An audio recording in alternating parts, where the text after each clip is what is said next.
সিলেট উন্নয়ন কর্তৃপক্ষের চেয়ারম্যান হিসেবে কেমন লাগছে? কাজ শুরু করেছি। অধিক্ষেত্র অনেক বড়। যেহেতু পূর্ব অভিজ্ঞতা আছে, সেই অভিজ্ঞতাকে কাজে লাগিয়ে বড় পরিসরে কাজ করার মধ্যে তো আনন্দ থাকবেই। মানুষকে সেবা দেওয়ার মন মানসিকতা কেমন? সেবা দিয়ে এসেছি দীর্ঘ ২০ বছর। আমি ইউজড টু, সুতরাং এই কাজ করে এসেছি। এই জায়গাতেই আমি শান্তি পাই, কমফোর্ট ফিল করি, ভালোই লাগছে। আপনি তো সবসময় নেতৃত্বে ছিলেন, দায়িত্বে ছিলেন, আবারও দায়িত্বে পেয়েছেন। আগের চেয়ে এখনকার সময়ের তফাৎ কতটুকু? তফাৎ খুব একটা নেই।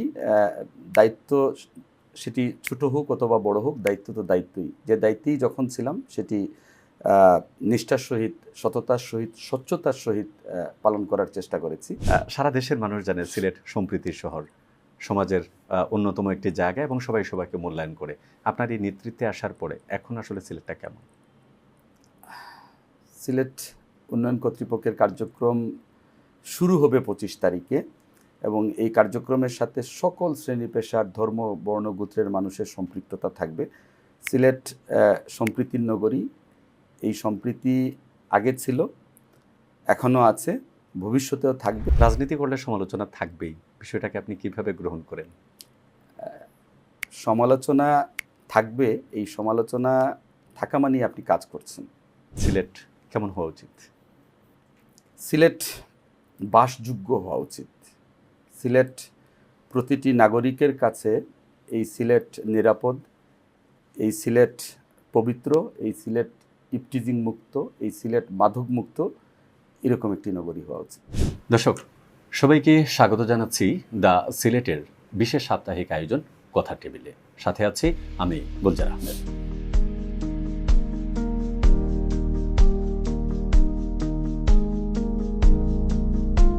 আজকের বিষয় সিলেট উন্নয়ন কর্তৃপক্ষের যাত্রা শুরু।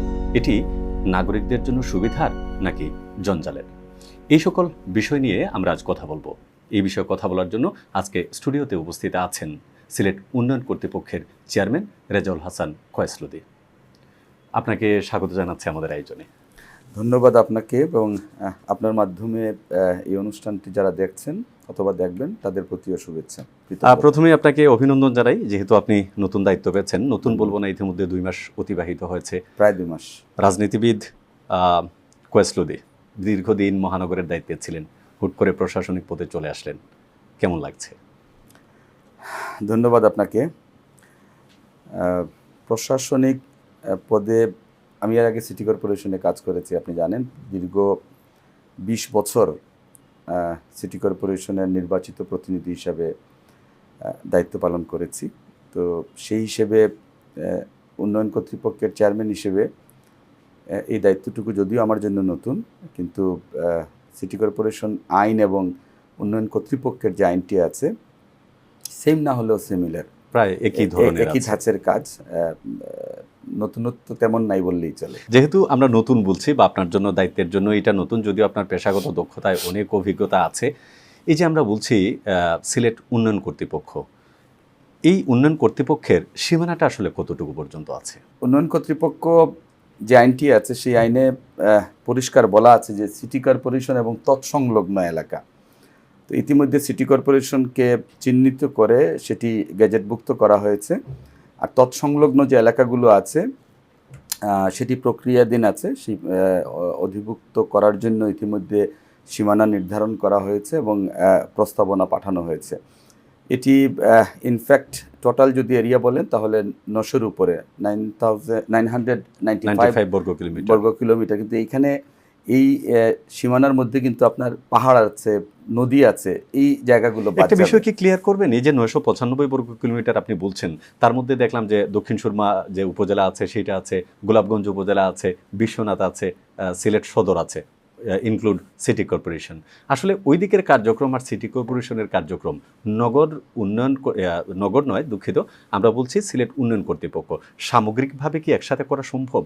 এই সিলেট উন্নয়ন কর্তৃপক্ষ প্রতিষ্ঠিত হওয়ার আগ পর্যন্ত সিটি কর্পোরেশনই সকল কাজ করেছে। আপনি নকশা অনুমোদন থেকে শুরু করে, সবই তারা দায়িত্ব ছিল, সেটা আমরা জানি। কিন্তু আমি যেটা আপনাকে বলছি যে আসলে এই যে সীমানাটা নগরের বাহিরে গিয়েও আরো কয়েকটি উপজেলা আপনার সাথে যুক্ত হলো, এই সমন্বিত কাজ করা কি আসলেই সম্ভব?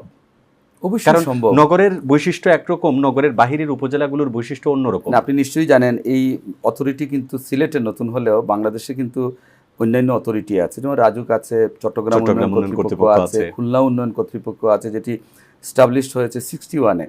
আর নবসৃষ্ট যে কর্তৃপক্ষ সেটি হচ্ছে ময়মনসিংহ, সিলেট, কুমিল্লা, বরিশাল, এরকম 6টি নতুন তৈরি করা হয়েছে।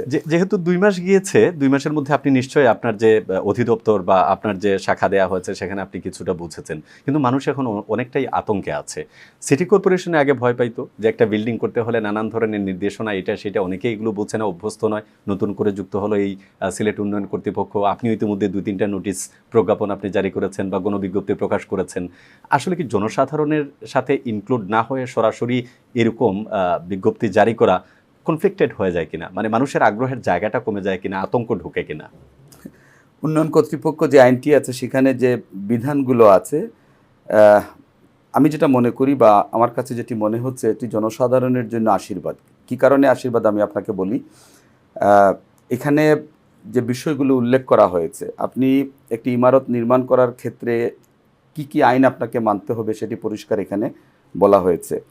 আপনি ভূমি যেটি ব্যবহার করছেন, সেই ভূমি ব্যবহারের কিন্তু অনুমতিপত্র আপনাকে নিতে হচ্ছে। আপনি দেখেন, একটা প্রবলেম আমরা সবসময় ফেস করি, সেটি হচ্ছে যে জমি সংক্রান্ত জটিলতা। আপনি সিটি কর্পোরেশনে একটা নকশা অনুমোদন করে আপনি সেই জমিতে কিন্তু ভবন তৈরি করছেন, কিন্তু সেই জমির মালিকানা নিশ্চিত করার ক্ষেত্রে যে প্রসিডিওরগুলো আছে সেটি অনেক ক্ষেত্রেই যথাযথভাবে কিন্তু মেনটেন হয় না। আপনাকে এখানে প্রথমেই যে কাজটি করতে হবে সেটি হচ্ছে যে ভূমির অনুমতি আপনাকে নিতে হবে। সেই অনুমতি আপনাকে এসডিএ দেবে, কিন্তু এই অনুমতি নেয়ার ক্ষেত্রে কিন্তু এই জমির যে কাগজগুলো আছে সেটি আপনাকে সাবমিট করতে হবে।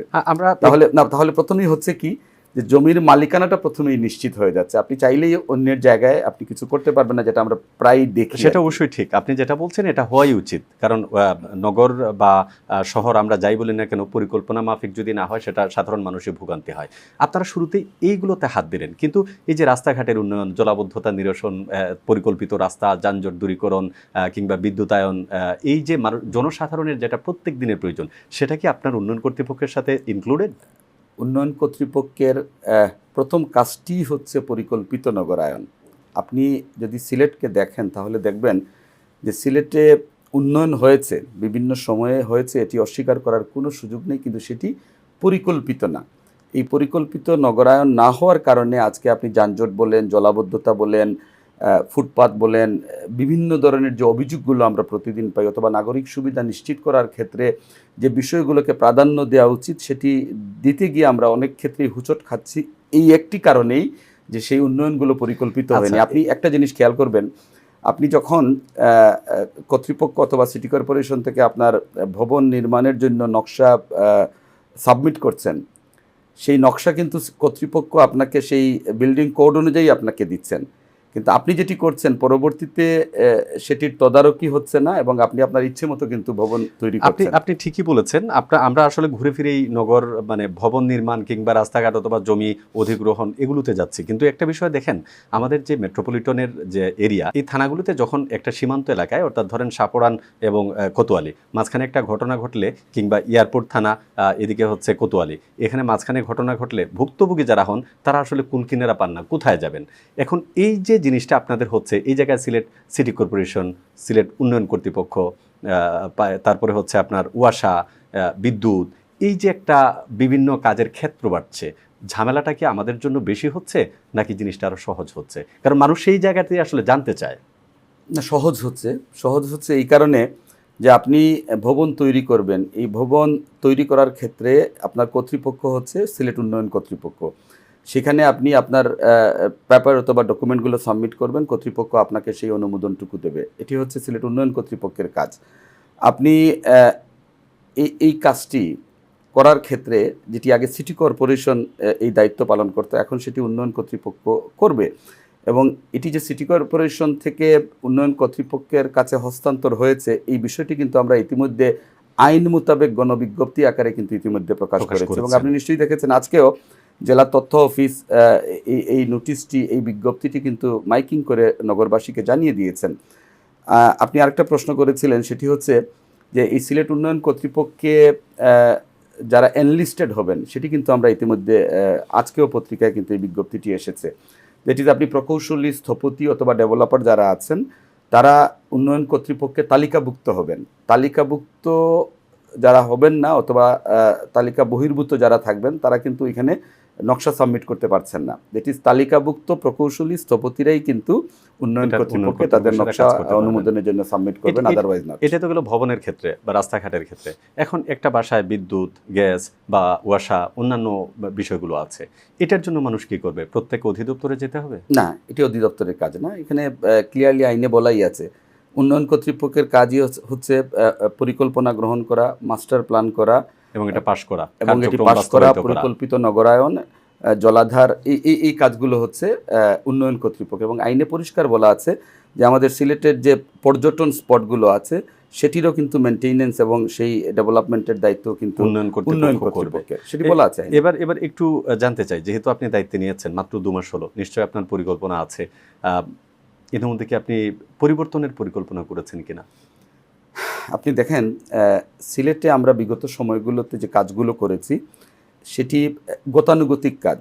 আমরা রাস্তা করেছি, ড্রেন করেছি, কালভার্ট করেছি, এগুলো সিটি কর্পোরেশনের কাজ। কিন্তু উন্নয়ন কর্তৃপক্ষ মহাপরিকল্পনা গ্রহণ করবে, সেখানে ফ্লাইওভার হতে পারে, সেখানে আমাদের হাউজিং প্রকল্প হতে পারে, সেখানে আপনার নিম্ন মধ্যবিত্ত যারা আছেন এবং মধ্যবিত্ত যারা আছেন তাদের জন্য আবাসনের সেই ব্যবস্থাপনাটুকু নেওয়া যেতে পারে। আপনি ঢাকায় নিশ্চয়ই দেখেছেন উত্তরা, বনানী, গুলশানে যে হাউজিংগুলো আছে সেটি কিন্তু রাজুক করেছে। সিলেটে কিন্তু আমাদের সেই রকম কিছু নেই। আমরা এই কাজটিতেই হাত দেব এবং আজকে 25 তারিখে আমাদের সিলেট উন্নয়ন কর্তৃপক্ষের কার্যক্রমটি আনুষ্ঠানিকভাবে শুরু হবে। সরকার অবশ্যই যে কোনো প্রতিষ্ঠান যখন কার্যক্রম শুরু করেন সেটি জনগণের কল্যাণের জন্যই করেন। পরবর্তীতে যারা দায়িত্বে আসেন তাদের একটা দায়বদ্ধতা থাকে জনগণকে সেটা অবহিত করা। আমি বলছি যে সিলেট উন্নয়ন কর্তৃপক্ষের আপনি দায়িত্ব নিয়েছেন, প্রাথমিকভাবে কি এই অঞ্চলে যারা আছেন সুশীল সমাজের প্রতিনিধি, রাজনীতিবিদ কিংবা পরিকল্পনাবিদ বা নগর উন্নয়ন নিয়ে এতদিন যারা কাজ করেছেন তাদের সাথে কি আপনারা প্রাথমিক কোনো আলাপ আলোচনা বা সৌজন্য গণশুনানি কিংবা বৈঠক এরকম করেছেন কিনা যে কিভাবে কার্যক্রমগুলো আগানো যায়? তো দায়িত্ব নেওয়ার পর যে ধরে এক এক পর এক এক বিজ্ঞপ্তি জারি করা হচ্ছে, এতে সাধারণ মানুষ কি প্রথমেই সরে যাচ্ছে বা আন্তরিকতার ঘাটতি আছে কিনা? দেখেন, এই বিষয়গুলো কিছুদিনের মধ্যেই পরিষ্কার হবে। সেটা কিভাবে হবে? সিলেট উন্নয়ন কর্তৃপক্ষের কার্যক্রমটি আনুষ্ঠানিকভাবে শুরু হবে আগামী 25 তারিখে। মাননীয় গণপূর্ত মন্ত্রী, প্রতিমন্ত্রী এবং আমাদের সিলেটের মাননীয় সংসদ সদস্য জনাব খন্দকার আব্দুল মুক্তাদির এবং বাণিজ্য মন্ত্রী, প্রবাসী মন্ত্রী, ওনারা সকলেই আসবেন। আমাদের কার্যক্রমটি শুরু হবে 25 তারিখে। আমরা এখানে একটা বোর্ড আছে, কিন্তু আমি আপনার জ্ঞাতার্থে একটু বলি, এখানে 22 সদস্য বিশিষ্ট একটি বোর্ড হবে, যেখানে স্থানীয়ভাবে পর্যালোচনার জন্য থেকে 3 জনকে দেয়া হবে। তার মধ্যে একজন ম্যান্ডেটরি মহিলা থাকবেন, একজন টাউন প্ল্যানার থাকবেন। এই যে 22 সদস্য বিশিষ্ট কমিটিতে যারা থাকবেন তারাই বোর্ডের সেই সবার মাধ্যমে সিলেটের আগামী দিনের সামগ্রিক যে উন্নয়ন, পরিকল্পিত নগরায়ন, এই বিষয়গুলো নিয়ে আমরা যেভাবে সিটি কর্পোরেশনে পরিষদ বসি ঠিক একইভাবে এখানে প্রতি 3 মাসে একবার এবং প্রয়োজনে যে কোনো সময় এই বডি বসেই কিন্তু এই সিদ্ধান্তগুলো নেবে। আপনি একটা কথা বলেছেন যে জনগণকে জানানোর যে বিষয়, যেটি ডেফিনেটলি এটি কিন্তু আইনের মধ্যেই আছে। আমরা কার্যক্রম শুরু হওয়ার সাথে সাথেই আমরা সুশীল সমাজ, বিভিন্ন স্তরের প্রতিনিধি যারা আছেন, বিগত সময় জনপ্রতিনিধি হিসেবে যারা দায়িত্ব পালন করেছেন, বিভিন্ন সরকারি প্রতিষ্ঠানের কর্মকর্তা যারা আছেন, প্রতিটি শ্রেণী পেশার মানুষকে নিয়ে কিন্তু আমরা আমি এই কথাটা এর জন্য বলছি, যেহেতু আপনারা গণবিজ্ঞপ্তি প্রকাশ করেছেন, হয়তোবা আমরাও এই শহরের অনেকেই বিষয়টা জানেন না, যার জন্য বিষয়টা আনা। যেহেতু আপনি দায়িত্ব পেয়েছেন সেটা সবাই জানেন, কিন্তু কার্যক্রম কবে শুরু হচ্ছে সেটা আসলে অনেকেই জানতেন না। নিশ্চয়ই আজকের আলোচনা থেকে তারা বুঝতে পারবেন। একটা জিনিস অ্যাড করি, এই গণবিজ্ঞপ্তিটি কিন্তু জনস্বার্থেই করা হয়েছে। সেটি কিভাবে করা হয়েছে আমি বলি। অনেকেই সিটি কর্পোরেশনে নকশা অনুমোদনের জন্য আবেদন করেছে, কিন্তু আইনে পরিষ্কার বলা আছে উন্নয়ন কর্তৃপক্ষ আইন প্রতিষ্ঠিত হওয়ার পরে অথবা কার্যকর হওয়ার পরে এখানে পৌরসভা অথবা সিটি কর্পোরেশন নকশা অনুমোদন দিতে পারে না। যদি দেশ সেটি পরবর্তীতে আইনানুগভাবে অকার্যকর এবং বেআইনি হিসাবে গণ্য হবে, এবং যদি দিয়েও থাকে সেটি পরবর্তীতে অননুমোদিত হিসাবে গণ্য হবে। তাহলে আপনি দেখেন, এই গণবিজ্ঞপ্তিটি প্রকাশ করা, প্রচার করা আইন মোতাবেক সেটি করা হয়েছে জনস্বার্থে, মানুষের স্বার্থে। কারণ আপনাকে এই তথ্যটি জানতে হবে যে এখন উন্নয়ন কর্তৃপক্ষ হয়েছে এবং আইন মোতাবেক এই আমার ভবনের এই নকশাটি সিটি কর্পোরেশন দিতে পারে না, সেখানে আমাকে উন্নয়ন কর্তৃপক্ষের কাছে জমা দিতে হবে। অবশ্যই এই জন্যই কিন্তু এই এটা গণবিজ্ঞপ্তি। আপনারা প্রতিষ্ঠানের নিজেদের স্বার্থে সেই মানে গণবিজ্ঞপ্তিটা আপনারা প্রকাশ করেছেন। নিজেদের স্বার্থে না, না, প্রতিষ্ঠান এবং স্বার্থে। জনগণের আমি স্বার্থে। সেটা বলেছি যে আপনাদের প্রতিষ্ঠানের নিজেদের স্বার্থেই এবং আইনে বলা আছে আপনাকে অবশ্যই গণবিজ্ঞপ্তি এটা দিতে হবে। অবশ্যই হওয়াটা উচিত। একটা বিষয় আপনি একটু ক্লিয়ার করবেন, যেহেতু আমাদের অঞ্চল প্রবাসী অধ্যুষিত অঞ্চল। আপনি ধরেন এখন আপনি আপনার নিজস্ব একটা বাড়ি করবেন, উন্নয়ন কর্তৃপক্ষ হয়েছে, আপনার এই ভবনের নকশা যেটি সেটি অনুমোদন কে দেবে? এই তথ্যটি কিন্তু আপনার কাছে নেই। এই গণবিজ্ঞপ্তি প্রচার এবং প্রকাশের মধ্য দিয়ে সেটি আপনার কাছেও পরিষ্কার হয়েছে যে আমি এখন ভবন অথবা ইমারত নির্মাণ করতে হলে আমাকে উন্নয়ন কর্তৃপক্ষের কাছে বরাবরই আমাকে আবেদন করতে হবে। একটা বিষয় বলবেন, আপনি তো নিশ্চয়ই জনপ্রতিনিধি হিসেবে দীর্ঘদিন কাজ করেছেন এই সিলেট সিটি কর্পোরেশনে। আমাদের প্রবাসীরা না জায়গা জমি নিয়ে বা এই যে ভবন নির্মাণ একটা লেন্থি প্রসেসের মধ্যে চলে যান এবং তারা সংক্ষিপ্ত সময়ের মধ্যে আসেন, এই সময়ের মধ্যে সব কিছু শেষ করে যেতে চান। এই যে আগে সিলেট সিটি কর্পোরেশন থেকে যেটি হতো, নতুন করে যুক্ত হলো আপনার সিলেট উন্নয়ন কর্তৃপক্ষ, তাদের বেলা কি আসলে স্পেশালিটি আছে কিনা, নাকি তারাও এখানকার যে সকল নাগরিক তারা তো স্বল্প সময়ের জন্য, আর তাদের জন্য ভোগান্তি হবে কিনা? আপনার বার্তাটা আসলে কি থাকবে? তাদেরকে আসতে হবে না। আমি আপনার মাধ্যমে আমি সকলকে এই তথ্যটি দিতে চাই। আপনি আপনার ভবনের নকশা অনলাইনে সাবমিট করবেন এবং প্রয়োজনীয় যে কাগজপত্রগুলো আছে সেটি আপনি অনলাইনেই ইনপুট দেবেন এবং আপনি অনলাইনেই কিন্তু আপনার ভবনের নকশার অনুমোদন পেয়ে যাবেন নির্ধারিত সময়ের মধ্যেই। আমরা সেটি এনশিওর করছি। এবং আরেকটা তথ্য আপনাকে দেই, প্রতিটি কার্যক্রম কিন্তু আপনি প্রযুক্তির মাধ্যমে আপনি আপনার অবস্থানটুকু জানতে পারবেন। আপনি সাবমিট করেছেন, আপনার ফাইলটি কোন জায়গায় আছে, আপনার কতদিন লাগবে সেটিও আপনাকে জানিয়ে দেওয়া হবে এবং এই ফাইলটি এক সপ্তাহ পরে কোন জায়গায় গিয়েছে সেটিও কিন্তু আপনার অ্যাপসের মাধ্যমে আপনি জানতে পারবেন। এটি নিয়ে আমরা পরবর্তীতে আরেকদিন আপনাদের সাথে কথা বলবো। এটা যদি প্রবাসী যারা আছেন, সত্যি যদি বিশেষ করে ডেফিনেটলি হবে ইনশাল্লাহ। প্রবাসী যারা আছেন এবং নট অনলি প্রবাসী, ইভেন শহরে যারা আছেন তাদেরকে মানে যে কেউ অনলাইন সার্ভিসটা গ্রহণ অনলাইন করতে সার্ভিসটি পারবে, পাচ্ছেন এবং এই হ্যাসেল আপনাকে আর যেতে হচ্ছে না। যেটি আপনার যদি কাগজ ঠিক থাকে, জমি ঠিক থাকে, আপনি আপনার ডকুমেন্টগুলো সাবমিট করবেন অনলাইনের মাধ্যমে, আপনি অনলাইনেই কিন্তু আপনার অনুমোদনটি পেয়ে যাচ্ছেন।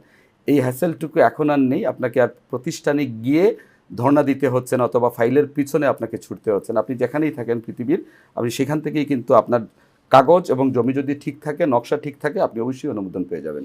আমরা এতক্ষণ আসলে আপনার যেটি সিলেট উন্নয়ন কর্তৃপক্ষ নিয়ে কথা বলছিলাম, অবশ্যই আপনার জন্য শুভকামনা থাকলো। একটু ভিন্ন প্রসঙ্গে যেতে চাই, যেহেতু আপনি রাজনীতিবিদ, রাজনীতির কথা টেবিলে থাকতেই হবে, যার জন্যই আমাদের এই আয়োজন কথার টেবিলে। সিলেট সিটি কর্পোরেশন দীর্ঘদিন দায়িত্ব পালন করেছেন এবং শহরের এমন কেউ নাই যে আপনাকে চিনে না, বিশেষ করে কাউন্সিলর কোয়েসলদি এক নামে পরিচিত। এখন একটা নতুন দায়িত্বে গেলেন, সামনে স্থানীয় ইলেকশন, মেয়র ইলেকশনে কি আপনার হিসাব নিকাশ কি বলে? এখন দেখেন, সিটি কর্পোরেশন নির্বাচন কয়েকটা বিষয় এখানে অত্যন্ত গুরুত্বপূর্ণ। প্রথমত হচ্ছে আল্লাহর সমর্থন লাগবে, সবচেয়ে বড় বিষয় যেটি। দ্বিতীয় বিষয় হচ্ছে আপনার জনগণের সমর্থন লাগবে, নগরবাসীর সমর্থন লাগবে, দলীয় সমর্থন লাগবে। এই তিনটি সমর্থনের যদি সমন্বয় ঘটে তাহলে কিন্তু আপনি নির্বাচন করবেন। আমি আল্লাহর কাছে এই প্রার্থনাটুকু করব যে যেহেতু 20 বছর আমি মানুষের পাশে ছিলাম, এই 20 বছরের এই দীর্ঘ সময় এই নগরীর মানুষ কিন্তু আমাকে দেখেছেন। আপনি একটু আগে যে অভিযোগগুলো নিয়ে আসলেন, দলীয় অভিযোগ, সামাজিক অভিযোগ, বিভিন্ন ধরনের অভিযোগ, আমি আপনার মাধ্যমেই আজকে প্রকাশ্যে বলছি, এই প্রত্যেকটি অভিযোগ যদি আমি এই টেবিলে নিয়ে আসি, এই অভিযোগগুলোর সপক্ষে যদি একটি প্রমাণ আপনি দিতে পারেন, কিছুই করব না, নির্বাচন তো দূরের কথা, কিছুই করব না। কারণ আমি মনে করি যে আমার এই দীর্ঘ অভিজ্ঞতা, সিটি কর্পোরেশনে কাজ করার দীর্ঘ রাজনৈতিক জীবন, এই সব কিছু মিলিয়ে দল যদি আমাকে নমিনেশন দেয়, মহান আল্লাহ যদি সহায় হন, তাহলে আমি এই নগরবাসীকে নিয়ে যে পরিকল্পনাগুলো আছে সেটি বাস্তবায়ন ইনশাল্লাহ আমরা দীর্ঘক্ষণ আলোচনা করলাম। তার আগে সবশেষ যে প্রশ্নটা আপনাকে করতে চাই, সিলেট উন্নয়ন কর্তৃপক্ষের একজন অভিভাবক হিসেবে 3 বছরের মধ্যে সিলেটকে কি দেখতে চান? কেমন হবে সিলেট? এই কাজগুলো করার অভিজ্ঞতা আমার আছে, এটা আল্লাহ শুকরিয়া। দ্বিতীয় বিষয় হচ্ছে প্রত্যেকটা বিষয় কিন্তু একটা পরিকল্পিত নগরায়ন এবং পরিকল্পনার মধ্য দিয়ে ইনশাল্লাহ আমি আগাবো। এখানে অনেকগুলো বিষয় আছে। পরিকল্পিত নগরায়ন ফার্স্ট প্রায়োরিটি। আমাদের সিলেটে আপনি দেখেন কোনো মধ্যবিত্ত অথবা নিম্ন মধ্যবিত্ত মানুষদের জন্য আবাসনের কোনো সুবিধা নেই, যেটি অন্যান্য জায়গাতে আছে। আমি এই জায়গাতে হাত দিতে চাই, এই কাজটি করতে চাই।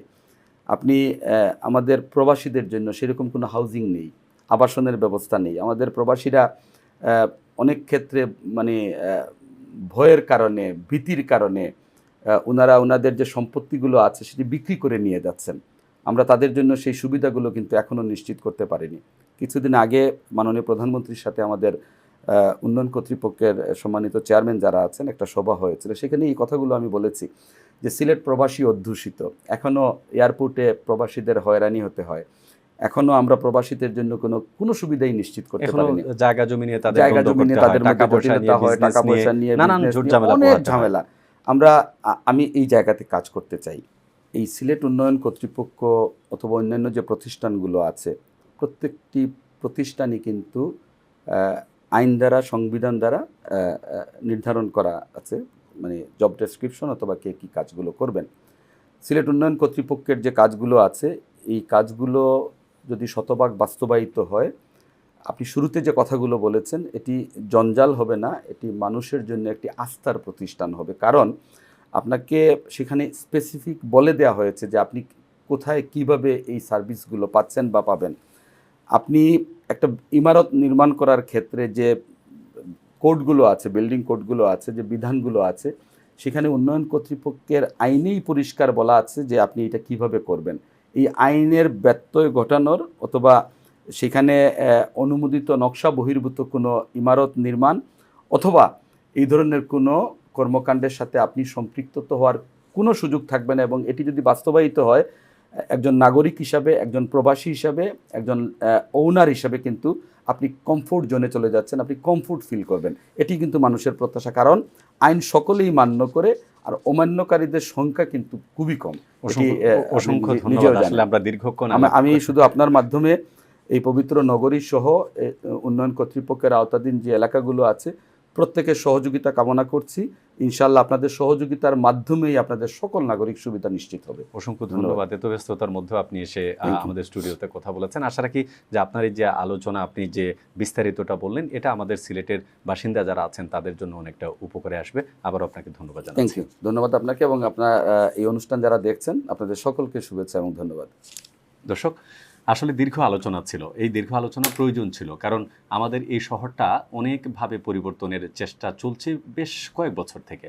যেহেতু এখন সিলেট উন্নয়ন কর্তৃপক্ষ হয়েছে, সিলেট সিটি কর্পোরেশন সহ যতটা সহযোগী প্রতিষ্ঠান আছে, সবাই যদি আসলে মন থেকে চান এই শহরের পরিবর্তন আসুক, তাহলে পরিবর্তন আসবেই।